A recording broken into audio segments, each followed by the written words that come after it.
Welcome to My Weekly Mixtape, a podcast that takes the classic mixtape approach to building a modern playlist. I'm your host, Brian Colburn. Joining me tonight as guest curator is Tony G from the Patio Slave podcast, somebody you might remember from the Playlist Wars days. Tony, great to have you on My Weekly Mixtape finally, man. I know, man. I've been, watching from a little bit of a distance what you've been able to accomplish with the My Weekly Mixtape, so I'm pretty excited to finally be here. Excited to have you, and I'd like to start by asking you the first-timers question, which is, Tony, what does the word mixtape mean to you? So the first thing that pops into my head is being 10 or 11 years old in my bedroom with my CD player tape deck and recording songs on a tape from the radio. So our local radio station was big. They had just kind of come out, the alternative rock radio station in our town. And I just would try to time it up to get a Green Day song or time it up to get a Soundgarden song and make these mixtapes that way. And obviously graduated to CDs and giving them to friends and still listen to them today in the playlist fashion, but it's not the same.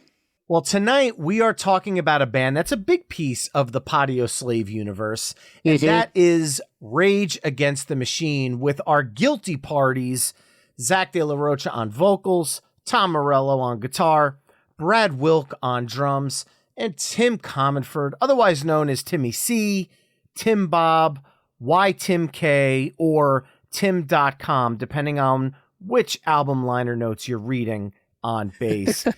Tonight, our playlist is only going to be 10 songs, womp womp. But at the end of the day, the band only has 4 albums, one of which is all cover songs, with a total of 45 songs on those original releases. And then you could tack on a few more if you want to include B-sides, soundtrack cuts, and live tracks.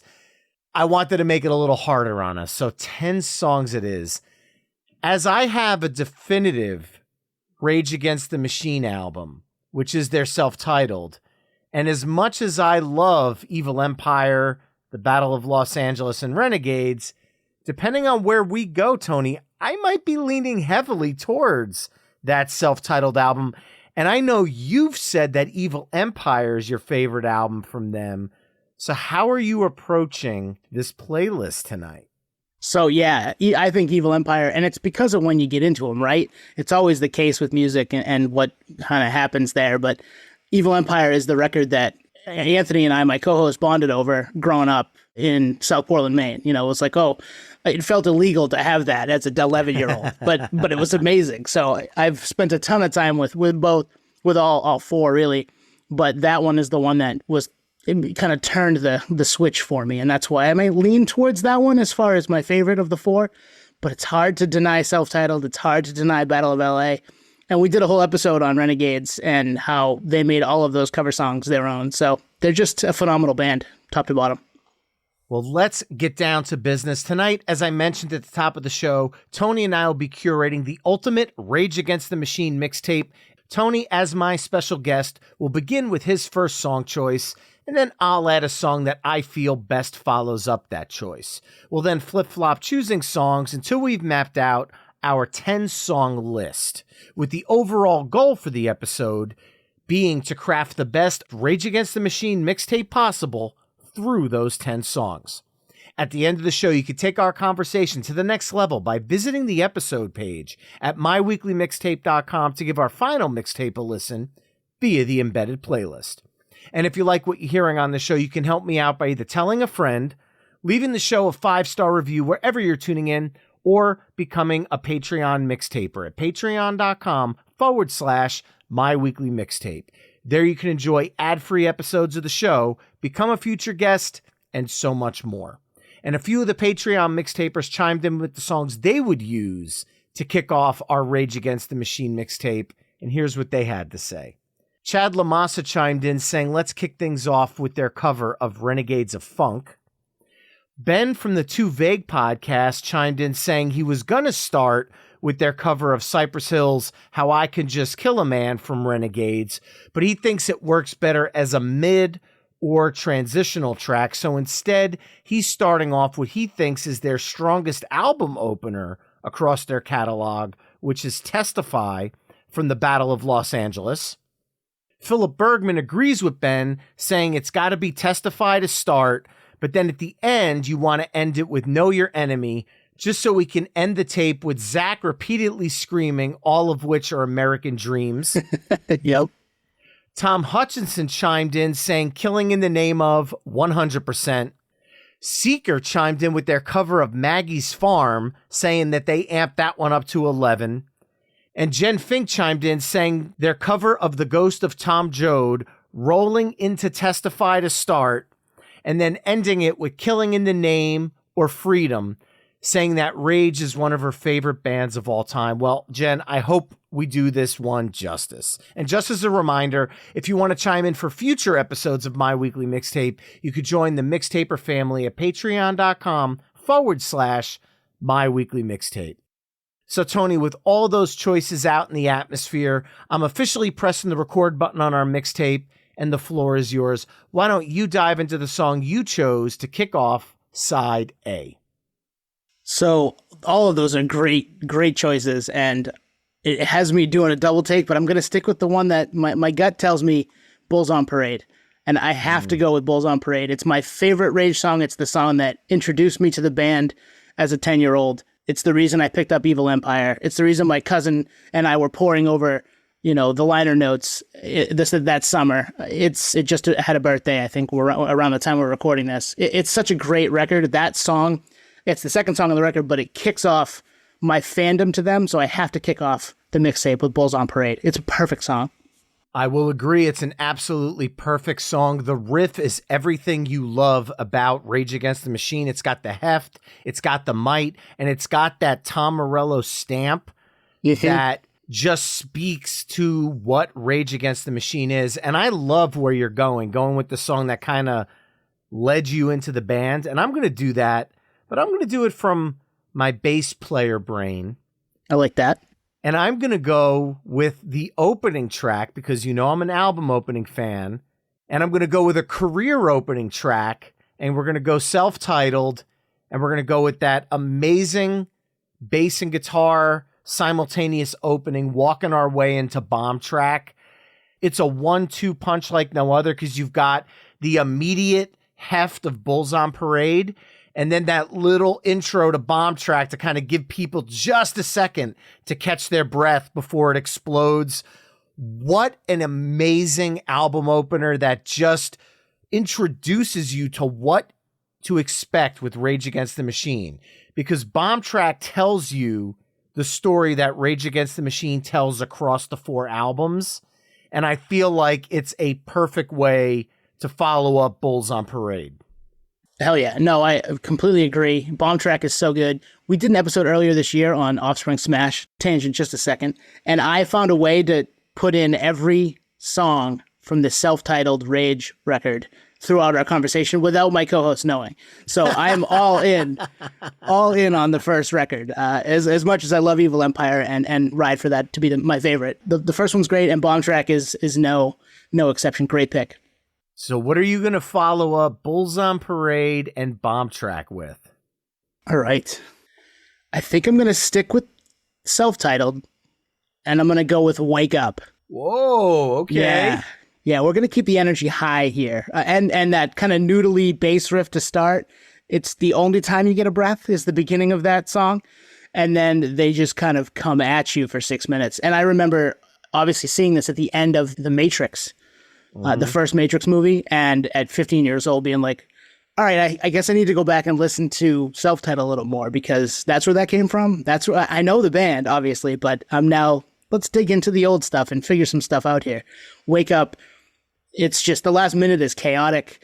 It's everything you love about Rage Against the Machine. It gives you all of what they are. You get the great rhythm section. You get the kind of craziness from Morello, and then De La Roca's on the next level there with that with his lyricism in that song. So yeah, Wake Up. That's my next one.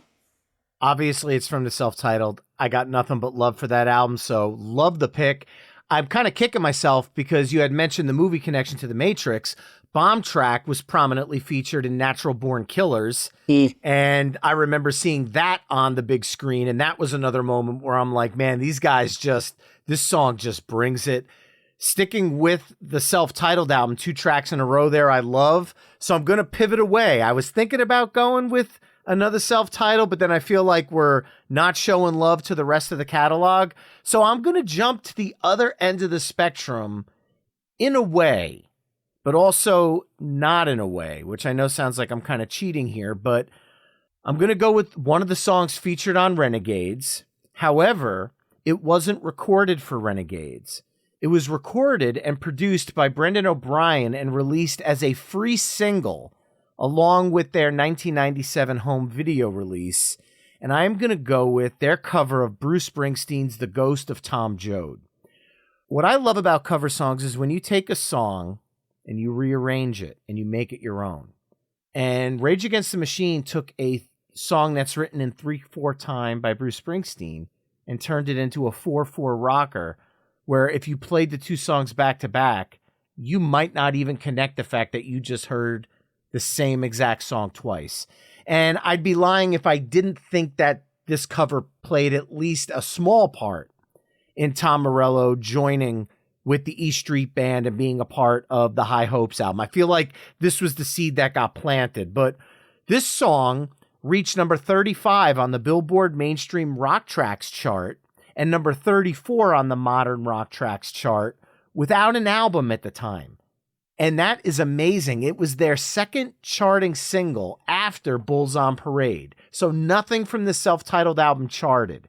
It was Bulls on Parade and then The Ghost of Tom Joad. So I feel like this song also has a bit of significance in their story across all the albums. That's a great call. And I think that song single-handedly, I mean, my dad was a fan of The Boss too, but single-handedly made me pay attention at that time to Bruce. And again, go back and listen to stuff and find new things like, oh, that's a Bruce cover? Like, I didn't know that. It's just cool. Like, I had no idea. And I also didn't know it was their second charting song after Bulls on Parade. That surprises me a little bit. Thought they would have had some other stuff. But that whole record, Renegades, they take so many songs and make them their own, as good as those songs were to begin with. They take songs like Beautiful World from Devo, which it's just completely different sounding and different vibe. And this one, Ghost of Tom Joad, it's just so good. They found a way to make all of those songs there. So this is a great pick from that record and maybe my favorite one on there because of what it meant to me as a music fan. Awesome. All right, I got to follow that up now, don't I? Yeah. And right. The Ghost of Tom Joad, let's just be honest here, it's the closest thing to and I'm going to mark air quotes here, as the Rage Against the Machine power ballad. It's probably the slowest thing they did groove-wise, and even Zach's rapping with the reverb and delay on his voice, he's not really screaming, he's not really rapping. So this is kind of the point of a Rage show where I guess you're putting your lighters and your cell phones up in the air. Yep. All right, and we're going to go off record, the thin line between entertainment and war. The front line is everywhere. No Shelter off the Godzilla soundtrack, which is maybe a top 3 Rage song for me. Just its vibe, where it came from, how they Zach goes at mainstream media and like entertainment stuff on a soundtrack to a movie that is designed to get people to go sit and watch. So I loved it. I love everything about it. Listening to it on my way home tonight, it's still a vibe. That song absolutely rules. You get the best of all of them again. I think Zach is the best. He's at the forefront in this song with his lyrics. No Shelter from the Godzilla soundtrack, which, I forget, 96, 97, somewhere around there, right? No Shelter came out in 98 on the Godzilla soundtrack. Yeah, I'm just going to go out on a limb and say it. The Godzilla soundtrack was better than Godzilla the movie. Oh, yeah. There was just a lot of greats. I mean, No Shelter was the song for me, but as a whole, the soundtrack kind of dwarfed the movie. And once again, overseas wins because the Japanese release of the Battle of Los Angeles had No Shelter on it. Why they didn't include No Shelter on the Battle of Los Angeles will always be weird to me, because musically I feel like it would have easily fit with that album's vibe. And yeah, the bonus version from Japan gets it right, I guess. But all right, coming out of that, I got to go back to the self-titled again here. And I'm going to go with something that brings some guests into the fold. It doesn't happen often, but when you bring Maynard James Keenan of Tool, and Jane's Addiction Stephen Perkins onto a song just for a little additional percussion, you get the masterpiece that Philip chimed in saying we should close with it. I'm kind of going mid-set here, track 6 to kind of kick off the second half, all of which are American Dreams. Know Your Enemy. To me, this is a quintessential Rage riff. And this is one of those songs that really embraces the breakdown. And I love the fact that the breakdown almost has a Tool atmosphere to it. Don't get me wrong, they're not going prog. But I don't know if I could hear Zach doing anything over that midsection that elevates the song more than what Maynard did in that part. It was a part of the Rage Against the Machine album that required singing and required something a little bit more melodic vocally, and I don't know if that is kind of Zach's range, but for Maynard, it's right up his alley. And I think Maynard knocked it out of the park, and I think, believe it or not, it elevated both bands because they were both on that Lollapalooza at that time, making a name for themselves. And I feel like this collaboration, again, like the Ghost of Tom Joad cover, is an important piece of the Rage Against the Machine history. That's a great pick, and the one that I had on my list that I definitely wanted to throw out there. So I'm glad that it's on the list. From the Maynard feature to, you know, the overall vibe of the song and the lyrics behind a lot of what Zach writes about and what they all kind of embody is, it still fits today, you know, 30 years out. And we don't have to get too political on this, but listen to the lyrics, read the lyrics, you'll get it. And I love the Maynard feature, and you're right, it needed to be him. So yeah, that's a good call. All right, I gotta follow that one up now, don't I? No pressure. No pressure, none at all. No shelter, no pressure. Let's go off the Battle of LA. Haven't done one from that yet. And I'm gonna pick. There's so many great songs in the Battle of LA. I'm going off the board a little bit, and I'm gonna go Ashes in the Fall. Ooh. Yeah, I really love that riff. It's very it's not simple, because nothing's simple with Morello, but if he later on in the song, that beginning kind of chalkboardy riff that he does, and he does it in Year of the Boomerang on Evil Empire as well, but you get a little of that kind of scratchy sound from his guitar, and then later on in the song, he is doing it again, but just doing it kind of straight, and you're like, oh, this is awesome. Like, this now actually really rips, and I didn't see it going from this chalkboardy, scratchy version of the riff at the beginning to they're all just kind of slamming it at you at the end. So Ashes in the Fall, one of my favorite Rage songs from the Battle of LA. And I'm going to go as far as to say our deepest cut of the night so far. So bravo, because when I make a mixtape, I always like to throw a song that might not be one of the radio hits, might not be one of the ones that is played in every single show. And the penultimate track on the Battle of LA, right before we close out for War Within a Breath, man, what a great pick. I love what you did with that. Had to pick one off that record. That record's, I think it's underrated at this point. I would agree, but then again, when there's only 4 albums to deal with, kind of the catalog as a whole, I feel like is on a pedestal in and of itself. Mm-hmm. Yep. All right, so we've got all the albums represented by at least one song, so now I don't feel guilty. And I'm going to go back to the self-titled because, again, we're talking about important tracks. And I feel like you can't talk about Rage Against the Machine without Killing in the Name.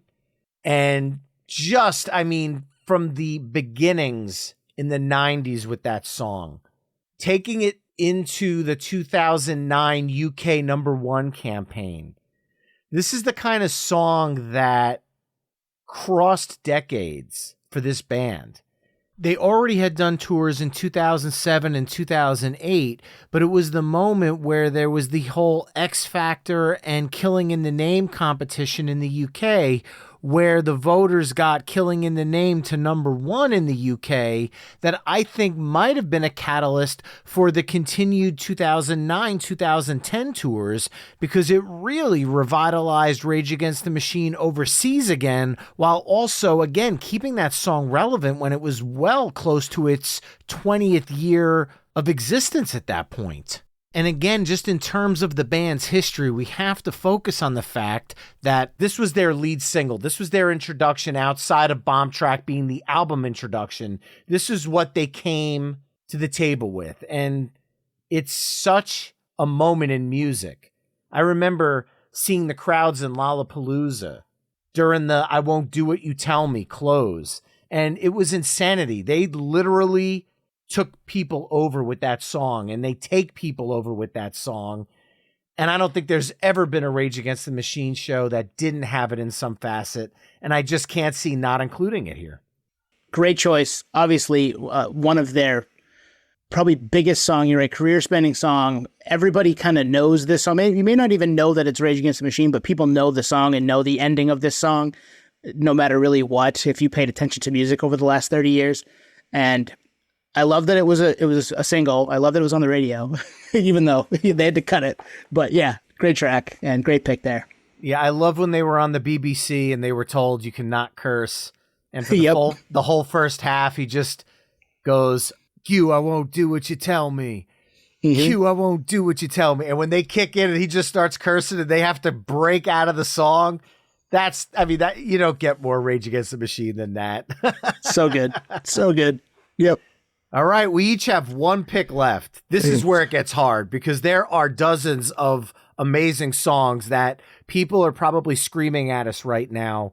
Where the hell is blank? There's so many of those. Yeah, so we'll be able to quell at least two of those screams with two more choices, one from you and one from me. What do you got? All right, I'm going Evil Empire.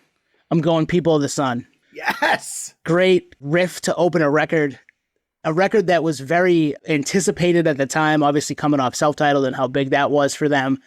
And to just throw this kind of boomerangy type riff at you.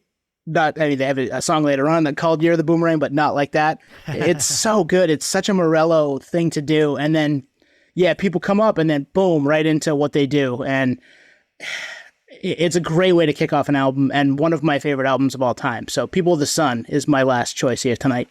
That opening scratchy guitar that he's doing with the pick, it almost sounds like a turntable. And I love the fact that on their albums, they actually have to put a disclaimer that all the sounds created are that of the band. And that's a testament to Tom's style of playing. It's so unique. It's definitely, from our generation in the 90s, probably the most unique style of playing, where if he started playing a riff, most people can go, that was Tom Morello. Whereas other guitarists had a style, but Tom Morello's is kind of quick and undeniable. Absolutely. Yeah, you knew it was Morello. You knew it was whatever project he was a part of at the time. And most often Rage, but he did some other stuff too. And it was like, that sounds like Morello. And nobody else there wasn't a lot of people really doing what he was doing, especially in this time frame. I think a bunch of people do some funky stuff now, but in this, early 90s to mid 90s, everybody was like, whoa, who are these guys? What is this sound? How does he keep making these crazy, amazing sounds? And I'm going to go as far as maybe ruffle some feathers here, but People of the Sun might be my favorite song on Evil Empire. As much as Bulls on Parade is a monster, People of the Sun, think about this. People of the Sun into Bulls on Parade. Bomb Track into Killing in the Name. Testify into Guerrilla Radio. Rage knew how to 1-2 punch an album. Even if you want to go Microphone Fiend and Pistol Grip Pump from Renegades, but I'm talking about kind of their original albums. The 1-2 punch is just undeniable on all of them. So bravo on the pick. And closing it out, there's only one song I could possibly put here. It closes their self-titled out. I'm sorry, I know we've leaned into the self-titled in this 10-song mix, but if I'm closing out a playlist and I think about album bookends, Bomb Track and Freedom is at the top of my list. What a way to open the chapter of an album and end the story than with Freedom. Between just the riff, which is so massive, and it's a little slower than some of the other riffs that we talked about tonight, like Know Your Enemy, where it's kind of a lot more movement going on. Freedom has got this almost blues styling to the riff that's happening, but it is just so spaced out to kind of really let the song breathe, and the peaks and valleys that this song provides encapsulates what I love about Rage Against the Machine. When the song breaks down and builds up with the boom, boom, boom, boom, boom, boom, boom, boom, when that kicks in at halftime with the drums, I don't know about you, but the song is slow and heavy, but I'm doing like 190 miles an hour if I'm in the car and that part comes on. And he's just screaming freedom at the top of his lungs. Mm-hmm. Like, that is just such an epic way to close an album. And I feel like an epic way to close our playlist tonight. Absolutely. Anger is a gift. Under his breath. You're just like ready to run through a brick wall. Like, this is so good. This song is so good. And the kind of controlled chaos at the end of it with the screaming of freedom and the kind of ramp up of boom, boom, boom, boom. That's so good, man. That's a great way to close it out. I'm not sure you could pick a better one. Well, there you have it, mixtapers. Our ultimate Rage Against the Machine mixtape, which kicked off with Bulls on Parade from Evil Empire, Bomb Track and Wake Up from Self-Titled, The Ghost of Tom Joad from the original single and then Renegades, No Shelter from the Godzilla soundtrack, Know Your Enemy from Self-Titled, Ashes in the Fall from the Battle of LA, Killing in the Name from Self-Titled, People of the Sun from Evil Empire, and Freedom from Self-Titled. Head over to myweeklymixtape.com to hear all the songs we've discussed in this mix through the playlist embedded on the episode page. Now, Tony, we've been talking a lot about Rage Against the Machine, and like I said at the top of the show, Rage Against the Machine is a big part of what Patio Slave is all about. Why don't you let people know a little bit about the show and where they can connect with you guys? Yeah, we, Patio Slave Podcast, we've been going now for 4.5 years almost. The three friends, me, my co-host Anthony, and Nate, kind of started this thing on a whim and didn't realize we'd still be doing it 220 episodes in 4 years later. So we've talked to people all across the industry, you know, Peanut from 311, Lejean from Seven Dust. We'd love to have anybody from Rage, but you know how many interviews those guys do. So Yeah. it would be pretty cool. But yeah, we've been able to really kind of find our little. We love we're like you, Brian, where we love all music and we can pull from every little place. We've leaned in the alternative and you know, heavier side of things because those people have been really accessible as far as talking to. But we've had photographers, we've had people who have run different tours in the past, like Warped Tour and Tattoo the Earth and stuff like that. So we're kind of a one-stop shop for all kinds of different things. If you're looking for something in there, you'll find something you like. Patioslave.com, @Patioslave on all the socials. Well, Tony, I appreciate the friendship we've had through our different podcasts. I love collaborating with you guys. Hope we could do it again soon. As always, this has been a pleasure. Thank you so much for joining me on My Weekly Mixtape. Yeah, man. Appreciate it. Thank you. And hey, go check out back episodes of Brian's pod if you're coming from my side. Thank you very much, dude. And likewise, check out some of the stuff. I know I've been a guest over on Patio Slave a couple times. I've been fortunate enough to do that. So always a great time. Keep that music podcast community supported because we're all out here doing our thing and there's a lot of great music content out there. So true. Remember, you could find My Weekly Mixtape on almost all the social media haunts at My Weekly Mixtape. You can also head to myweeklymixtape.com to check out the full catalog of My Weekly Mixtape episodes. And once again, if you like what you're hearing on the show, you can help me out by either telling a friend, leaving the show a 5-star review wherever you're tuning in, or becoming a Patreon mixtaper at patreon.com/My Weekly Mixtape. There you can enjoy ad-free episodes of the show, become a future guest, and so much more. That's all for this week. Thanks again for listening, and until next time, enjoy the tunes.